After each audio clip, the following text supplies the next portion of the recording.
Welcome to the Level Up Your Band podcast, episode 64.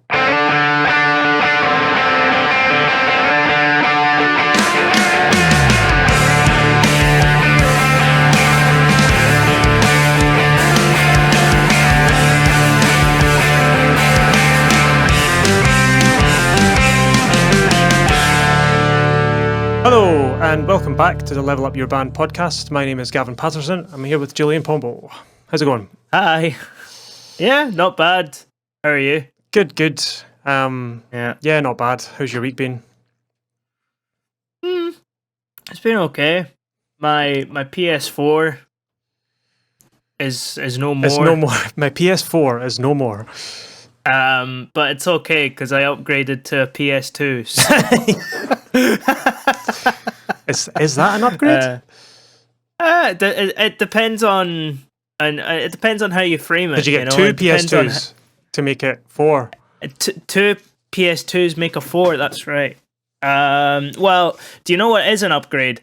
It's so quiet. That's true. It is the quietest thing on the planet. It's great, and it doesn't take up any. Well, it's the slim version. It's insane how small they are. I've totally forgot. Yeah. But it's just it's a fully functional PS2. You know, which makes me like, now that I think about it, I'm like, why was the original, like the first model, so big to begin with? Don't know. What happened? But at the same time, it did come out when everybody was obsessed with small things. But yeah, no, that's the only thing of note that has happened. PS4's no more, but that's okay. That's a shame. I don't know how much a second-hand one would be, and if you would want to buy a second-hand one that's got all the problems and all that. It's like buying gear, isn't it? Yeah, totally. Yeah. At this point, I'm just thinking, if I'm really desperate to play my PS4 games again, I'll just wait another couple of years, or another year until the PS5 is a little bit more available. Yeah. And not as expensive. Yeah. That's the plan anyway. Yeah. So today, this episode is, I've decided to do this episode because of I was sent a message by a podcast listener who had a story. He had quite a lengthy story to share with us about something that he's experienced, and I wanted to, basically lay it out here and basically critique the thing that happened to this person. So, right, people will remain anonymous. I wanted to do this one. It's going to be pretty cool. I have not told Julian anything about this at all. Yeah. I want his raw, unpasteurized reaction to this. Free range organic reaction. It's because I left, like, I usually do all the podcast notes and send them over, and this one was like completely blank. The second half of the page was totally blank, and he must have been going, was he playing at, like, why is this blank? I was just like, I just saw insert story, and I'm like, I was like trying to piece things together in my mind, and I was like, are we going to be talking about stuff that's happened to us before as a band? Because we've definitely been given some pretty crappy advice. Yeah. And criticism. Oh yeah. And this one's going to be a doozy. So okay, it's good. So I don't know what I'll call this episode, but it's something along the lines of staying true to your vision, or how to stay true to your artistic vision, something like that. Yeah. So it's not something we cover. We've not covered before as one topic, but we always talk about it, like, in passing about different things. So, now define artistic vision. Your artistic vision is like, oh, we are a band and we have this type of music and this type of thing. We perform this type of genre. We want to achieve this certain thing. I would say that's a really crappy definition of artistic vision. It's something that makes your band unique, something that is your it's yours. It's what differentiates you from anyone else. So occasionally you'll find that every now and again your artistic vision for your band will be questioned or criticized. And that's fine, I think, generally. It's part of the package, really. If you do something, you are gonna get criticism, Yeah, and there's examples I can think of being too close to your project, and some outside criticism might be a good thing, and then there's some times where it's unwelcomed. So we'll try and give examples of both. Like if you've been, in a bubble creating music for months and months and months and months, and then you finally go out and gig, you'll come across criticisms. You'll release new music, and you'll always get some form of criticism here or there. Some of it's warranted, some of it's not. You were saying, was it last week or 2 weeks ago?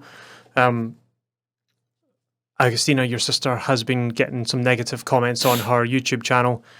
Yeah. I was trying to explain to my parents, because my dad gets really defensive, and he's like, he was angry. He's like, oh, bro, these people don't know what they're talking about. I'm gonna leave a nasty comment. I'm gonna reply to this person. And I was just like, Dad, don't. No, don't. You're feeding the troll. Yes, like that. Just leave it alone. I mean, the criticisms were like, she did a cover of a Kate Bush song.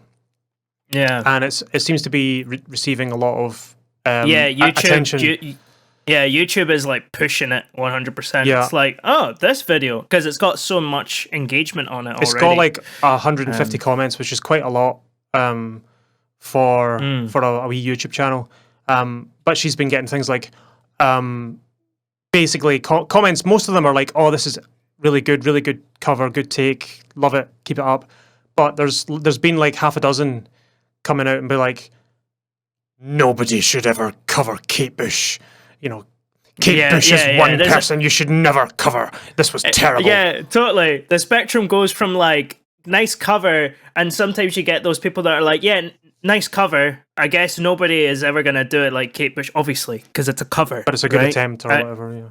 Yeah. But it was a really nice take on it, And then the other people that are just like, you heathen. How dare you? You heretic. How dare you? How dare you? How dare you? How dare you cover Kate Bush? I know, right? It's like, all right, so we should just like, it's a celebration of Kate Bush's music by, singing it, or me playing Dream Theater covers, or my sister whatever. is a Kate Bush fan, Yeah. It's obviously she's not going to sound exactly like Kate Bush. That's not the point. That's not the point. I'd be a bit shocked if she did.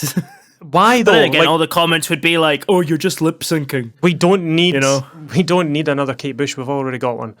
Like like that. The whole point in doing covers is so it's your own spin, and like, So that's the type of criticism I'm talking about. Is like, that's just stupid. It's not coming from anywhere good.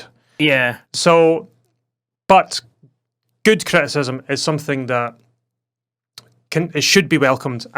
You can get some egotistical people that never accept criticism ever, and that's unhealthy. And accepting all criticism is also unhealthy. Totally. There's a balance. Yeah, you need to like really sit and think about it. Weigh it up. Think about how, just sit and think. How is this? What was I going to say? I totally just mind blank. But just weigh it up, really think about the criticism. And if things come to mind while you're thinking about it, and you're like, oh, actually, yeah, they are right about a couple of those things, and it was probably good, Mm-hmm. But if you're thinking about it and you're like, actually, no, there's nothing there, then you can just throw it in the trash, Yeah. So, a couple of good examples of good criticism. Feel free to throw in some. I've got just a list here. We can talk about them in depth. So, a trusted source giving advice on song structure or balance. So things like, oh, that verse is too long, or there's too many verses, or the mix on that song is kind of weird, and it's coming from people that care about your thing. They're not just trying to muck about with you. Yeah, like for example, one criticism that I got one of the bands I was playing in. It wasn't necessarily directed at me. It was directed at the guy who'd written the music, and he was saying, I think the distorted bass is a bit too much because you can't really. Well, the thing is that when you distort bass, especially to such a level, all the bass fundamentals are gone. Yeah. Actually, if you want to go for a harsher, louder sound, just leave that bass clean and really up the treble, and then you'll get that really aggressive clang. Here's a top tip. That's an example. If you're distorting bass, just a side note, best thing to do is to, if you're in a DAW, duplicate the track. So you've got one clean, and then the other one you can fuzz it up, distort it as much as you like. That way you've still got the clean signal behind it. Yeah, that's why a lot of bass pedals actually, and people don't really take advantage of this. Not so much on guitar pedals, but because it's a different instrument. But bass pedals, you do get like a little mix knob, which means that you can blend you can blend in how much distortion you want. Yeah, Anyway, but sorry, tangent. But you get the idea. There we go. We're just talking about ways that we can fix that problem. Yeah. Yeah. Good criticism. Mm-hmm. So, like I was saying, mix out of balance, like that ties in. Like, if someone's saying, "Oh, the drums are too loud, I can't hear the vocals," like if someone is saying that, like, stop and think, is there something to that? Right? Let me reevaluate, because I don't want the vocals to be overpowered, because that's where all the meaning and the message of the song is, obviously. So why would you want that blocked off? There might be something in it, what that person is saying. So even just look into it. So another, and of course it's got to come from, not some internet troll who's like, oh, your band sucks, mate. Maybe. Is he right? Does my band actually suck and I just don't know it? No.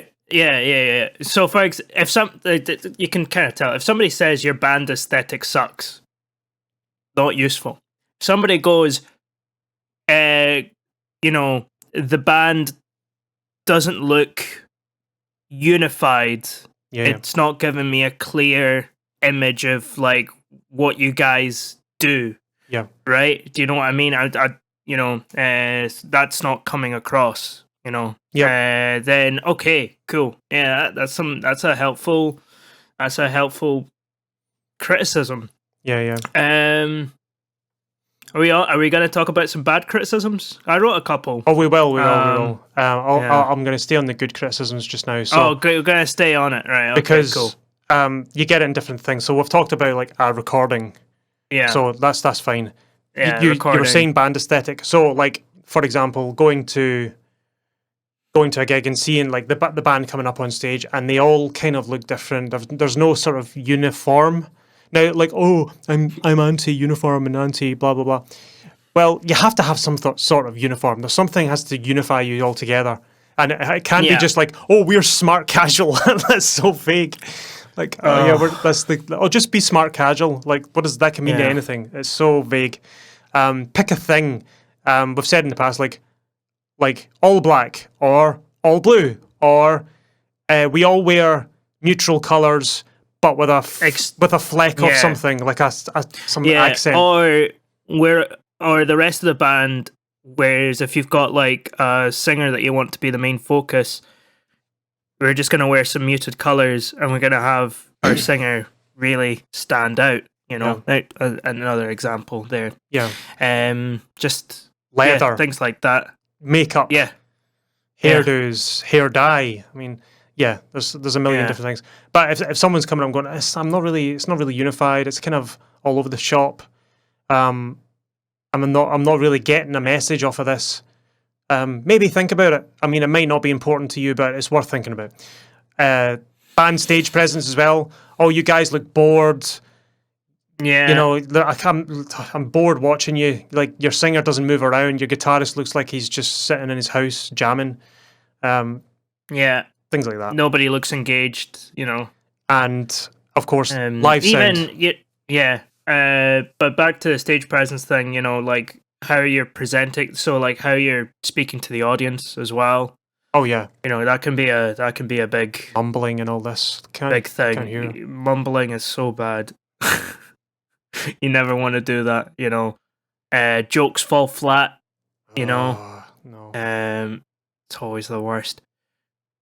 Yeah. Anyway, I hate it. I hate it when the singer comes forward and he's talking to the audience, and you just hear. And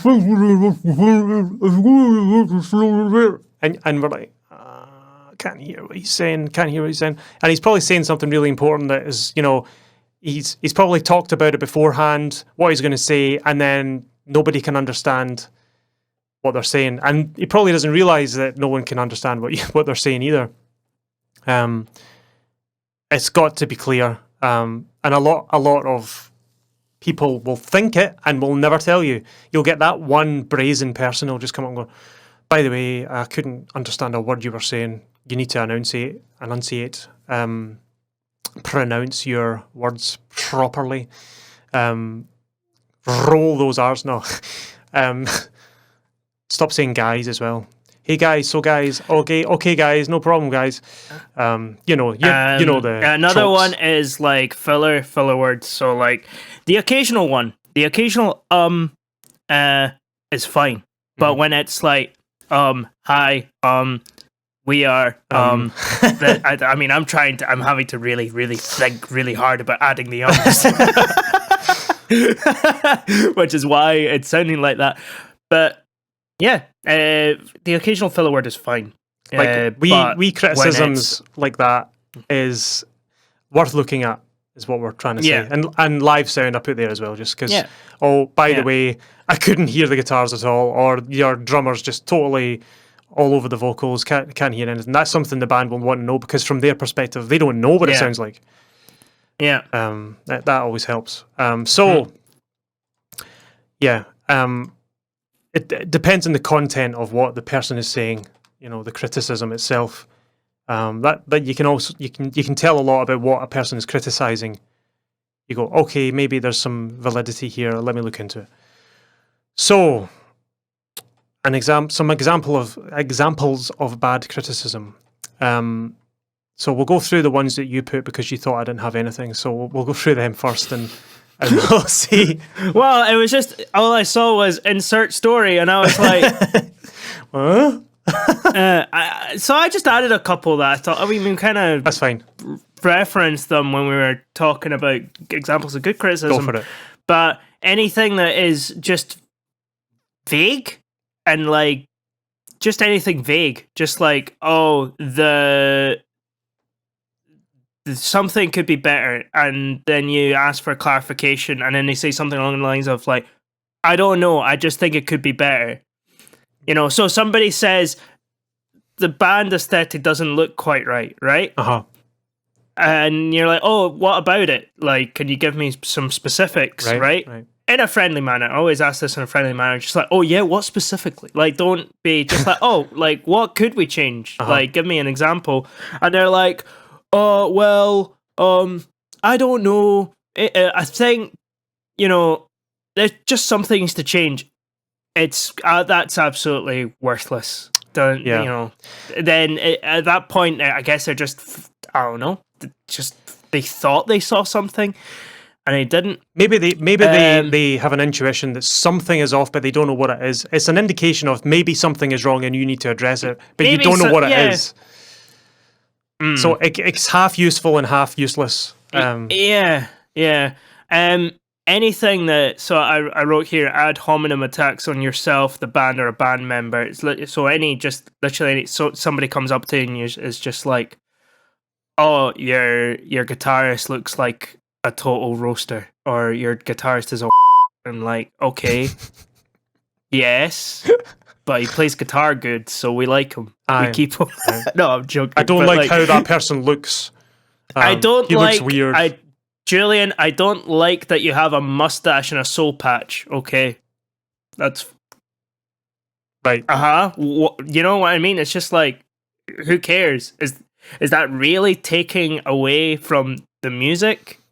No, really. I don't like. Come on, yeah. you know. Yeah. Or just yeah, but you get the idea. And anything that contradicts what you're setting out to do, right? So if somebody, this is the example, a classic example.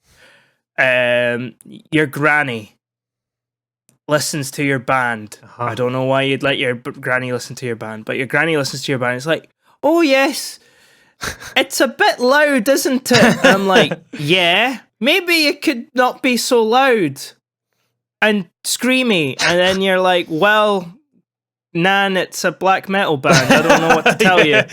Like, it's supposed to be loud and screamy. Acoustic version. You know? That's just completely useless. Yeah. You know?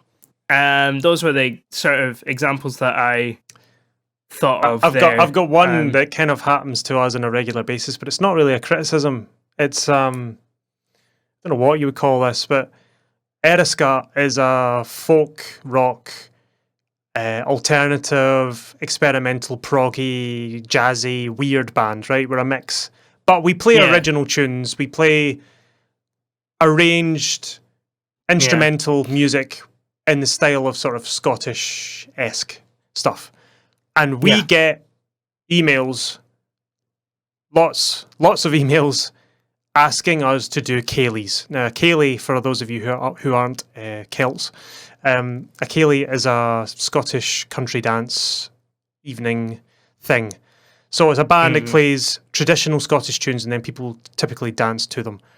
We don't do that. We're not a Céilí band. A Céilí band is to be thought of like a wedding band or a function band. It's there to serve a function, a purpose. You provide music and people dance to it. We're not like that. Yeah. We're a band like Aerosmith is a band, but we don't have a singer. Like we play our own original songs and people come and enjoy our music and buy our music and go home. I think that's what really throws people is the fact that we don't have because every single band you can think of, there's not a lot of instrumental bands unless you're a jazz band. You know? Yeah. It's not really a thing. So people are just constantly like, wait, what is this? You know? Yeah. It's hard for people. I'm confused. Because like, there's no singist. There's no singist in the band. So we occasionally get these emails saying, we'd like to book you for our wedding for this Céilí. And we're like, well, we're not a Céilí band for a start. We'd be happy to play a set at your wedding, and if people want to dance to it, then fine.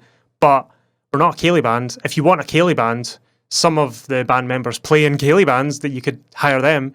But it's kind of a weird. It's like a you should do Céilí. We've had that. We've had you should do Céilí as well. I'm like, well, that's not what we're doing. It's contradicting our original goal. It's not what we're doing. So it's actually not. It's not helpful. I'm trying to think of the sets that you could use that we play for a Céilí. It's probably about 3. Yeah. And that's like what? Like 15 minutes of music. Yeah, it's a pretty short Céilí. Yeah. You know? Yeah. That's the only thing I could think of that would tie in with that a little bit. Saying, you should do Céilís, open up your market. I'm like, no, that's literally the opposite of that. It's closing down the market. Anyway, so these are definitely some bad criticisms, I would say. But right. So we'll get on to this story. Story time. So I got a message from a listener of the podcast who basically, he's a songwriter, has a band, all that, and was releasing stuff, on Spotify and what have you, and was firing off presumably emails to loads of people, with his music, and got an email from a company not based in Britain, basically saying, wow, this music is so good. This is amazing. We love this stuff. So they sent this email. I'll kind of read roughly through what the person said. Like, the first sentence is a bit strange. They were like, very surprising. We did not expect such a good track. So I'm like, so you were expecting it to be bad? I'm like, okay. But they were like, it's really good. Okay. All right.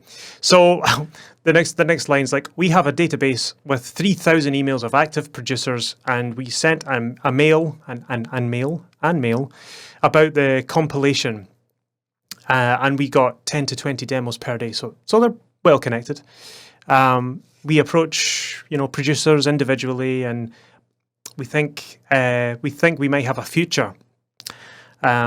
Because their productions are exceptionally good compared to the average demos, blah, blah, blah, blah, blah. However, I will propose a few things for your consideration and try to be open. We really hate to propose to artists changes or adjustments, but in your case, it's necessary.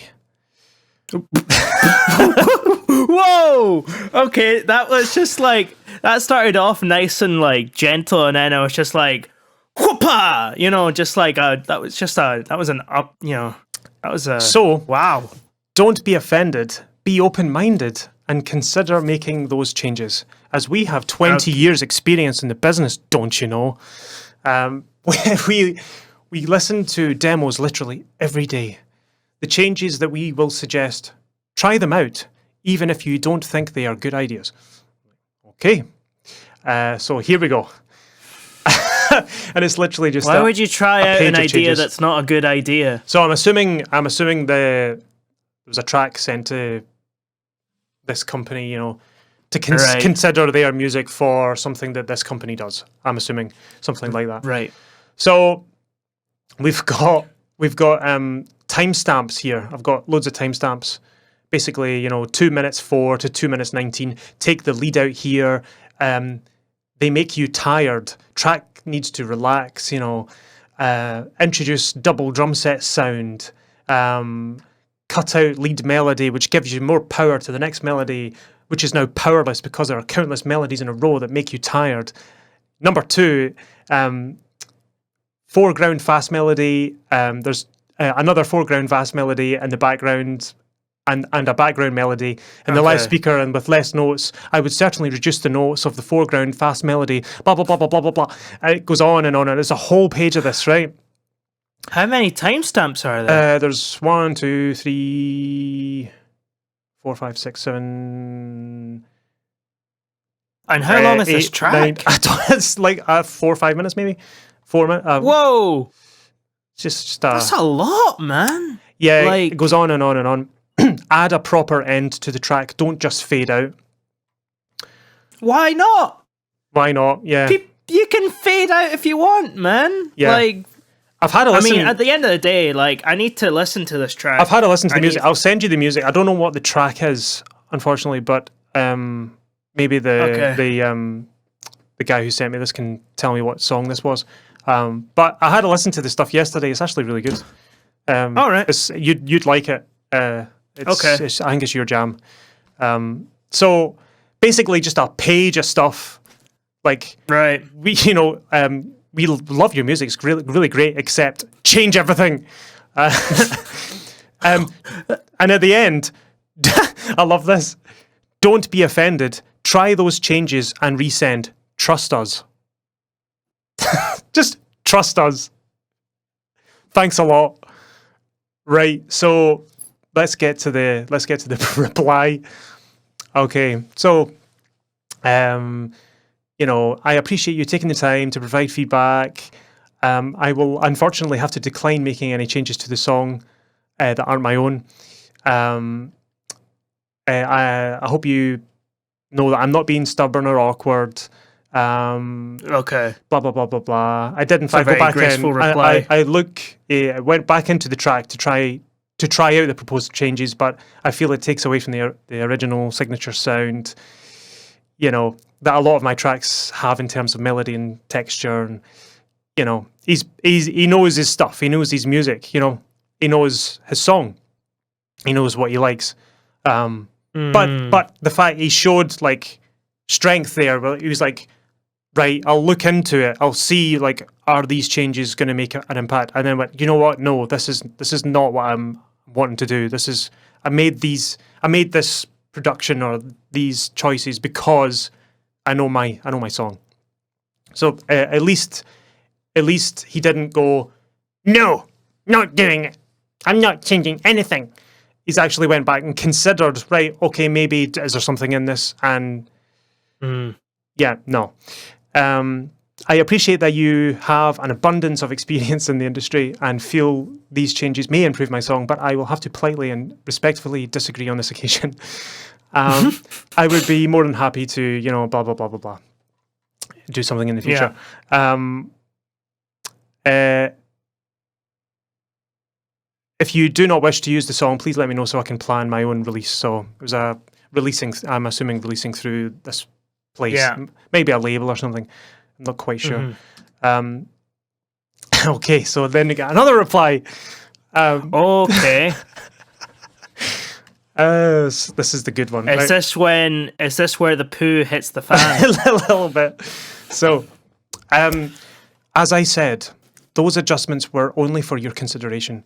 The only real problem is the ending. When you end the track with a fade out, it's more like a radio edit, not like an original or extended mix, which we typically include in compilations. I will try once more to put our suggestions in a simple but correct perspective. Our suggestions, impressions... This is a very weirdly worded email. Yes, I think they're foreign. I think their English is not their first language, but it's not bad. Our suggestions, impressions are merely based on the average track form of the music industry. Oh, appeal to the what everyone else is doing, eh? For example, you can't have 7 choruses and 2 reverses in a song. It's just something nobody does. In the same way, I suggested to reduce the number of your melodies. It's just something. What is a reverse? Verses is like like a reverse build or something. Oh. What? Yeah. Like people, what? What? People do use them. Yeah. What? Yeah. Okay. Right. Keep going. And in the same way, I suggested to reduce the number of your melodies. It's just something a bit unusual. And I wouldn't describe it as creative interventions. Those are slight technocratic adjustments in order to make it more absorbable, absorbable to a larger scale. I understand how hard it is for you, but if you want to succeed in the music industry, you have to make music for the people, not for yourself. Boom! God, sorry. that pushed me over the edge. I hate that. Anyway, continue. I really hate what the music industry has become, man. I really hate it. Oh. You have to make music for the people. Oh, not for yourself. Really? Not for yourself. Oh. So, if you want to make music for yourself, you can go ahead and do it as a hobby. But if you want to influence a large audience, have a large impact on a large scale, make money and stuff like that, you have to adjust your music to what the people prefer.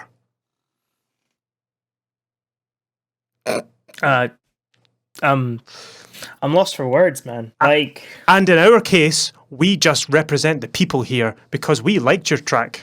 Smiley face. You could have fooled me. Okay. Bro, there's a lot. There's so many feelings. Yeah. So many emotions. I'm sorry. I don't know what planet they're living on. But writing music for the people has never worked. That's not a thing. People write music and then people listen to it and then whatever becomes popular becomes popular. Mm-hmm. That's it. Yep. That's not how. Yeah. I don't think I I take a little bit. I take the whole 20 years experience. We're professionals. We know what we're doing thing with a bit of with a slight pinch of salt in this case, because it's just I don't know, man. Like, yeah. Anyway, keep going. So, to put it straightforward, that there is absolutely no chance for someone to succeed in music business if he is not willing to adjust his output to what his audience likes. And we represent your audience here. I've said this. Oh yeah, and we represent your audience here because we really liked your track, Smiley Face. But we could be wrong though.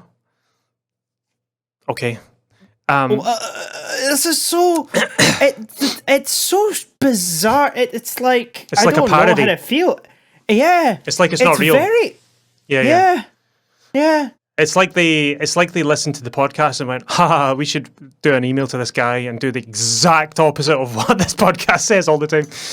Yeah. So yeah, in closing, anyway, we respect that you don't want to change anything. Give us a few days to keep listening till the track matures in our ears, and we'll let you know if we can include it.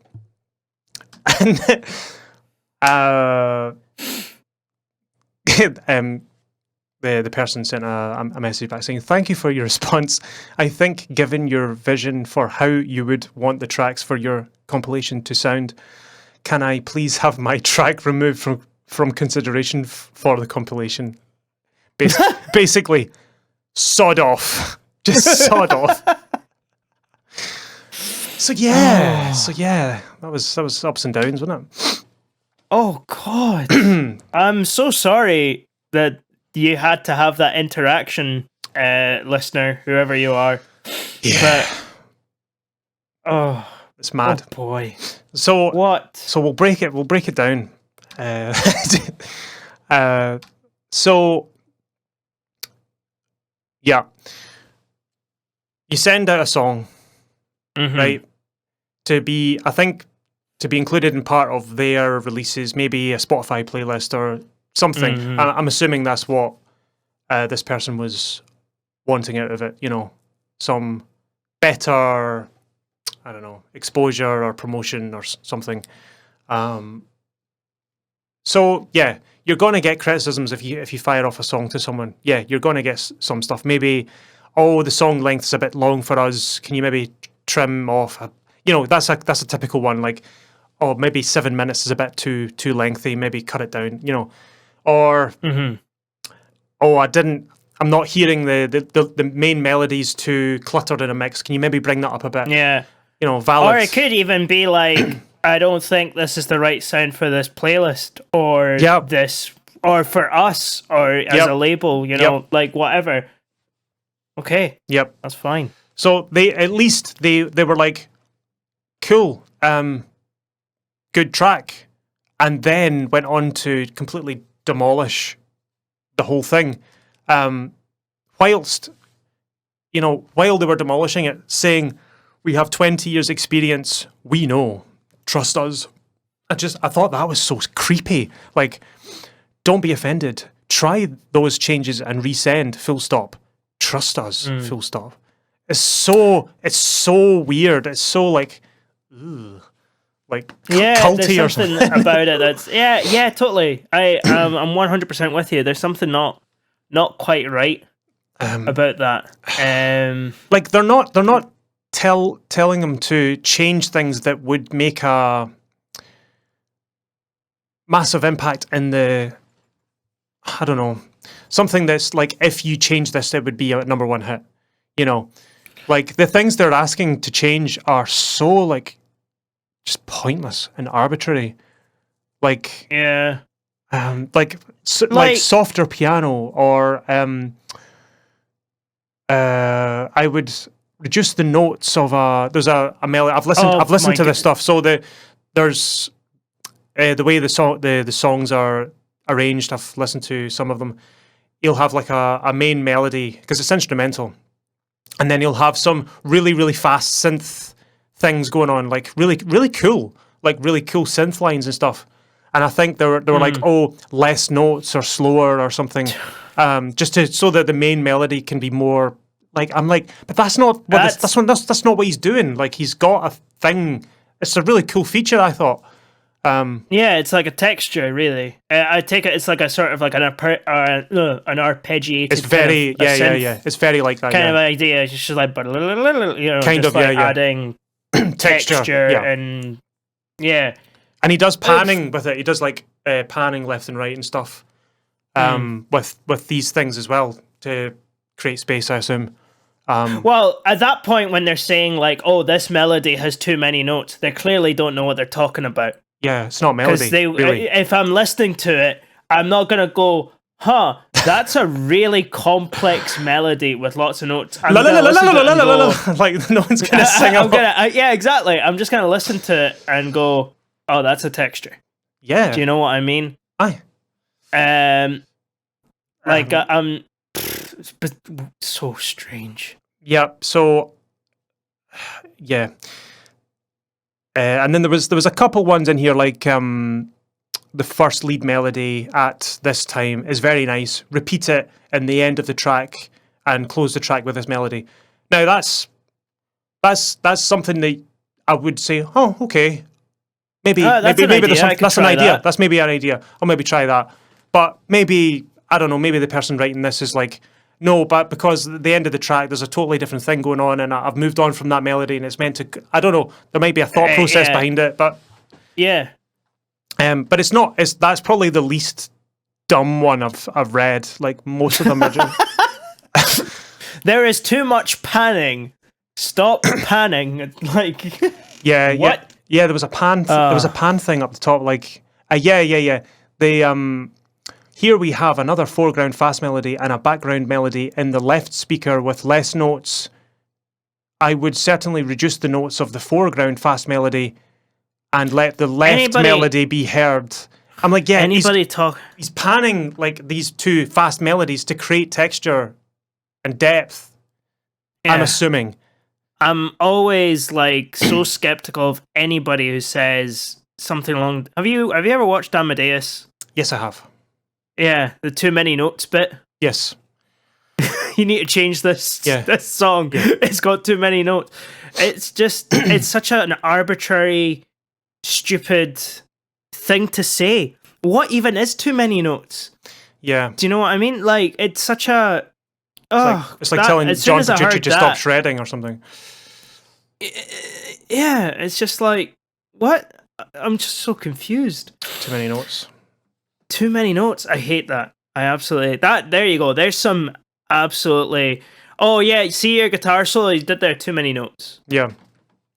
You know, I think professional, so-called 20-year experience professionals don't give audiences enough credit.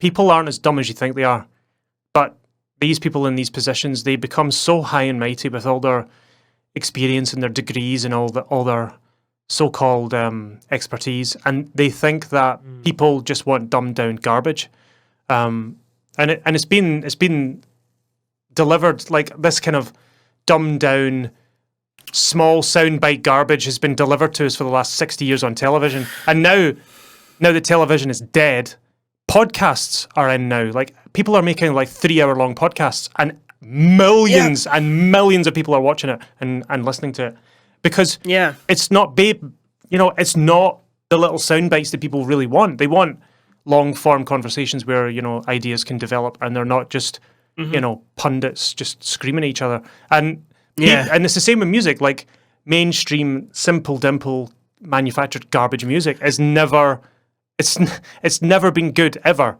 It's just like fast food. Yeah, totally, 100%.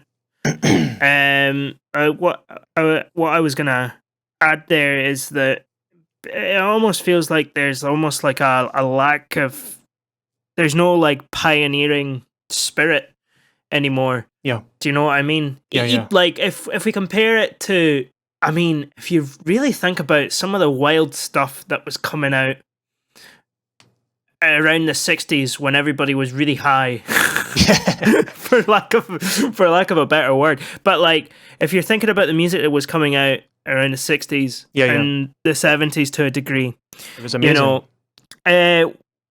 So individual and it was that there was this pioneering kind of like, let's try it. Let's put money into this and let's see what happens. Yeah. Right? I love that. And guess what? Stuff got listened to. People checked stuff out. People tried things, Whereas now it's become more of like we need to know that it is going to be an instant success, and we need to make sure that this, like music isn't really it isn't a science. You can't really guarantee what's because there's too many variables. Humans are too variable for that. Correct. You're not gonna know what is gonna hit people a certain way. So when you see this kind of like sort of like overly scientific approach to music production, especially in pop music or whatever, it's really kind of suffocating. It's frightening, really. Yeah. Just like you can't. That's not creative. No. No. It's not creative. Now, I'm not saying that you can't. I'm not saying that every single thing that gets released needs to be like mental, like Captain Beefheart or Frank Zappa or something like that, just totally out there.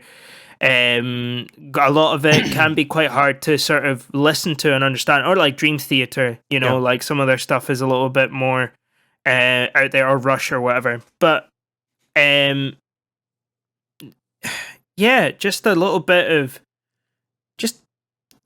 I don't know, just that sort of pioneering, let's really go for it, let's try some new things out kind of approach, kind of mentality. It's just totally dead. Or it feels like it's totally dying. I don't know, could be wrong. I think it depends on where you listen to music. Definitely, the stuff that is in the popular sphere, and I mean like Radio 1, like daytime radio. Yeah, that stuff, to me, it all just sounds the same. But like when you get to like, because at the same time, I don't want to be like, oh, these kids, they're not writing good music anymore. Because they're writing good music and they're also writing bad music. It's the way it's always been. That's just what humans do. There's still a lot of good music out there. I would argue like even the good music that is out there, like your odd Dua Lipa song or your Billie Eilish. There's a couple of artists out there that are actually all right. And Harry Styles is actually, some of his stuff that he's made it's okay, pretty good. There's some like some of their songs are actually all right. But I would say from a producer standpoint, I think the production, the recording, and the mixing is just sterile. It's too rigid. It's too quantized. It's too auto-tuned. It's very clean. It's too clean. It's too compressed. It's just too nice. I like music that's a little bit dirty sounding. I like music that's a little bit saturated and warm. Like my favorite movie of all time is Lord of the Rings. And the look of that movie, just the tone and the way it looks, the actual way that it looks on the screen. Never mind the story. The story's the song, right? That's the story was gold to begin with because it's Tolkien. Obviously, it's gold. So, but the film itself, it's a good film. But the way it looks, that's the way it's delivered up. That's the recording, right? The film was recorded on tape. That's one thing. So you're gonna get little imperfections in the actual look of it.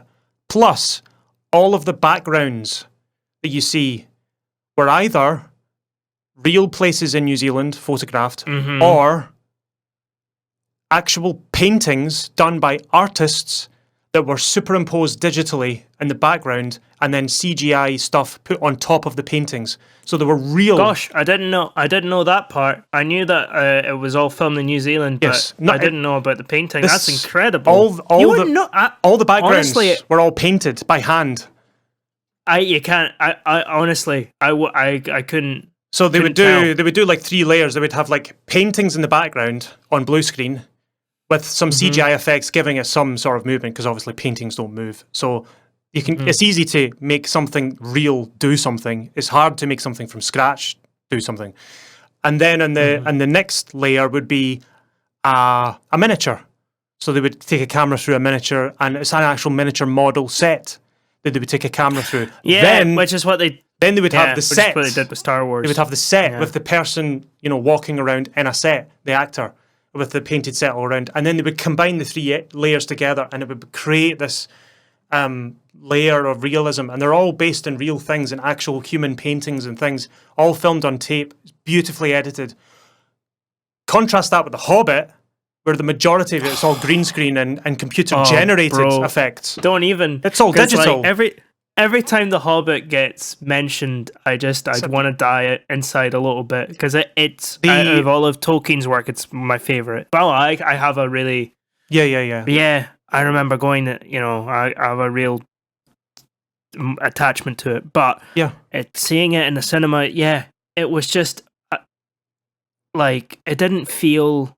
Yeah. It didn't feel as real as Lord of the Rings. It didn't feel like a real place. No, it looked like a set. It looked like a set. And then, and then the enemies, the goblins, sure, acting great, whatever, but they looked fake. Wrong. Yeah. They looked. But Gollum never looked fake. You totally believed in that character.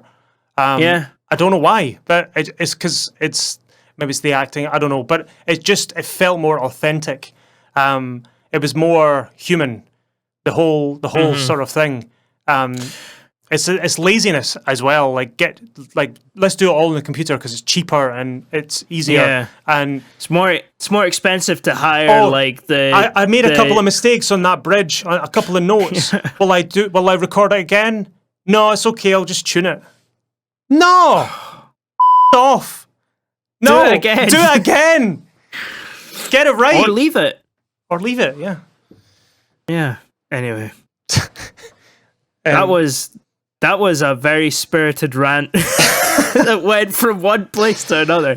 But it's all related though. Oh boy, that message again, a listener, whoever you are, I'm so sorry that you had to go through that. I'm sure that, that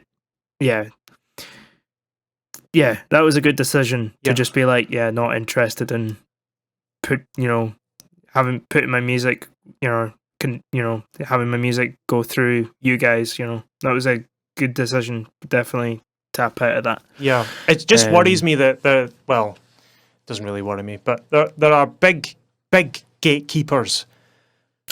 In charge of big Spotify playlists that millions of people listen to, and this is the type of bureaucracy you get from these people. And nowadays, trying to get seen and heard in a sea of people who want to be seen and heard is so difficult. And you have to sometimes approach these gatekeepers with your stuff and go, "Hey, can I get my thing on your playlist?" And then they've got these morons that think they know anything about music, then they don't, and you have to jump through all these hoops and shape and mold your music to whatever they think is what the audience wants. How about you just let people express their artistic vision? Now we're back to the start of the podcast. I just typed, exactly. Let people put out what they want to put out, and let people listen to what they want to listen. Yes, let the audience decide. The cream always rises to the top. Like, the good music will always be the most popular if you just let it flourish on its own, instead of trying to shoehorn your perceived expectations and whatever. Yeah, so it blew my mind, this whole thing.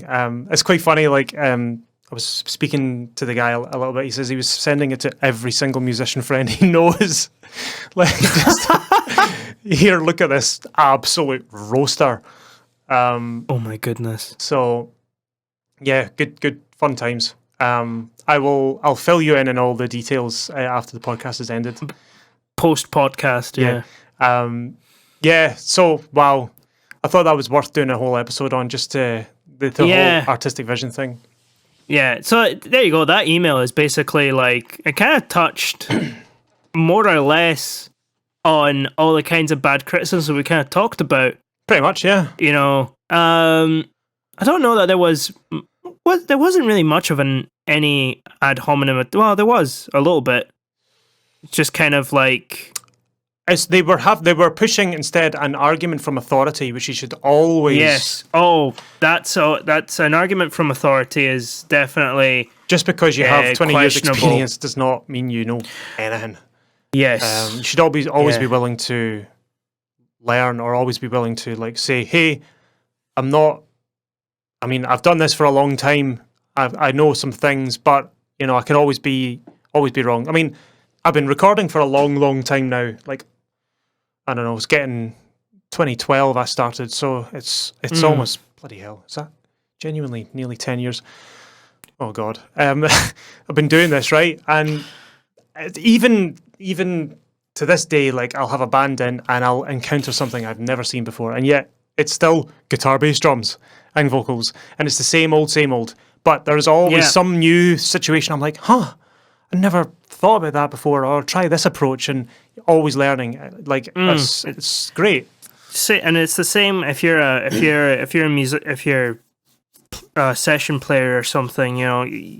It can be good to have your usual, bag of tricks that you use all the time, but you'll find that just if somebody goes, "Hey, can you try it more like this?"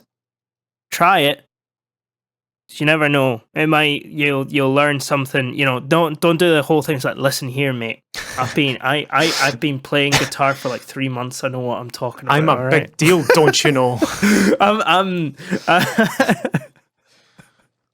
My uncle works at Fender. I know about guitars. Okay, stupid stuff like that. Don't do that. Like, go like, oh yeah, try it. And sometimes what ends up happening is you learn something new and you're like, maybe I'll approach songs like this, like that from now on. Or the person that suggested it goes, actually, that doesn't really work. Mm-hmm. It's kind of a win-win. Nobody loses. Yeah. Really. Everybody learns. Learning is always winning. Yes. That's what I think. Nice one. Cool. So, yeah, that was a fun sort of ranty podcast. That was good. So, let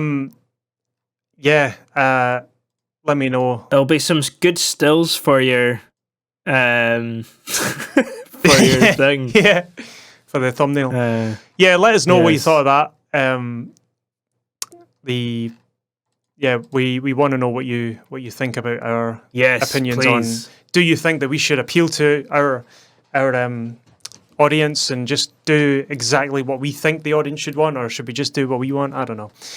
Let us know what you thought. Do you think that company is right? Let us know. Yeah. So, as always, if you enjoy our rants on the internet, leave us a 5-star rating on Apple Podcasts. That would really help a lot. And we're on YouTube and Instagram and Facebook. We post the video on the YouTubes, I think, on Facebook as well. And if you hate social media, which is understandable, we have all the podcast stuff on the website as well, which is www.levelupyourband.com. So you can avoid social media and get all your stuff there. That was fun. Next week, I'm hoping to get an interview sorted. I've got a potential... We'll see. Just it's about scheduling and stuff. It might not be next week, but it might be the following week. But I'm hoping to get them on soon. So, yeah. It'll be hopefully an interview. So, until then, hope you all have a fantastic week, and see you next time. Bye. Bye.